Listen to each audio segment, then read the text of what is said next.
The Disappearance of Chef Marla Hayes, a Misty Case original story.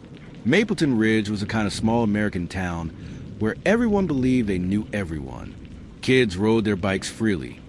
Doors stayed unlocked, and the scent of home-cooked meals drifted out of screened porch kitchens every evening. And at the center of that comfort was Chef Marla Hayes, the 42-year-old owner of Hayes and Hearth, the town's most beloved farm-to-table restaurant. Marla wasn't just a chef. She was the pulse of Mapleton Ridge. She catered weddings, small-town festivals, and hosted Thursday community dinners where no one ever left hungry. So when she didn't show up to prep the kitchen on a crisp October morning, the entire town felt it. At first, her staff assumed she had overslept. But by noon, with her phone going straight to voicemail and no sign of her at home, panic settled in like fog over the valley. Investigators initially leaned toward a random act of violence. Marla's car was found parked behind her restaurant, keys inside, driver's door slightly open. No signs of struggle. No surveillance cameras in the alley. It looked like she might have stepped out briefly and never returned. Her disappearance hit hard. Volunteers combed through nearby woods. Churches organized prayer circles. Flyers covered telephone poles. Mapleton Ridge had never experienced anything like this. But then detectives found something that changed the entire direction of the case.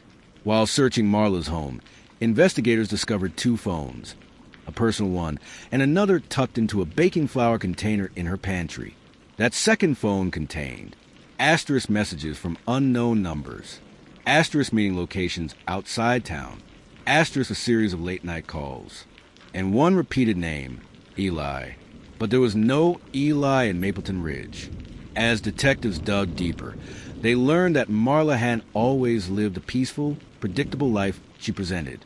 Before moving to the small town 6 years ago, she had departed abruptly from her previous city and left behind a collapsed engagement, something she never spoke about, not even to her closest friends. Phone records revealed that Eli was actually Elias Turner, a once promising culinary partner Marla had worked with in her past life. Their partnership ended after a bitter financial dispute that nearly ruined them both. But Elias had a record: domestic disturbance complaints, financial fraud, and one restraining order issued by a former girlfriend. Detectives believed they had found their suspect. A local postal worker told police she'd seen Marla arguing behind a restaurant 2 nights before she vanished, but not with a man, with a woman, her sous chef, Sarah Blake, the 27-year-old who had worked beside Marla for 3 years and was widely believed to be like a daughter to her. When questioned, Sarah admitted that her relationship with Marla had recently become strained. She confessed that Marla had confronted her after noticing large amounts of missing inventory and discrepancies in the restaurant's books. Sarah had been secretly siphoning money to pay off gambling debts. According to Sarah, Marla had given her an ultimatum: confess to authorities or resign. Either way, Sarah's career and freedom were on the line. Still, she insisted she had nothing to do with Marla's disappearance. Detectives were unconvinced until another twist surfaced. A neighboring storefront, which everyone thought had no functioning security system, recently installed a single motion-activated camera overlooking the back alley. The footage showed Marla walking into the alley at 10:17 p.m. and stepping into a dark-colored sedan. The driver? Not Elias. Not Sarah. It was Marla's former fiancé, Andrew Merritt, a man no one even knew was in town. Andrew admitted to meeting Marla that night, but the story was far from simple. According to him, Marla had reached out weeks earlier, reconnecting to apologize and seek closure. Andrew said they sat in his car and talked for nearly 40 minutes. He claimed she left on foot afterward and insisted he had nothing to do with her disappearance. But investigators found a chilling piece of evidence.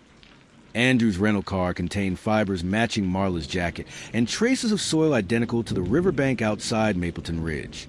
After days of searching, they found Marla's body near the waterline, hidden beneath driftwood and brush. The autopsy showed blunt force trauma, a crime of rage. Under mounting evidence, Andrew confessed. He said their conversation grew heated when Marla revealed the real reason she had left him years earlier. She had discovered lies about his finances and suspected he was involved in illegal activity. The confrontation escalated. He panicked, and then he tried to cover it up. Mapleton Ridge was never the same. The restaurant became a memorial.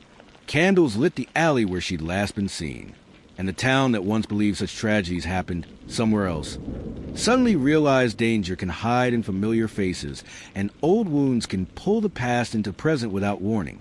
Marla Hayes' story became a haunting reminder. Sometimes it's not a stranger. Sometimes the danger is someone who knows your heart and learn how to break it.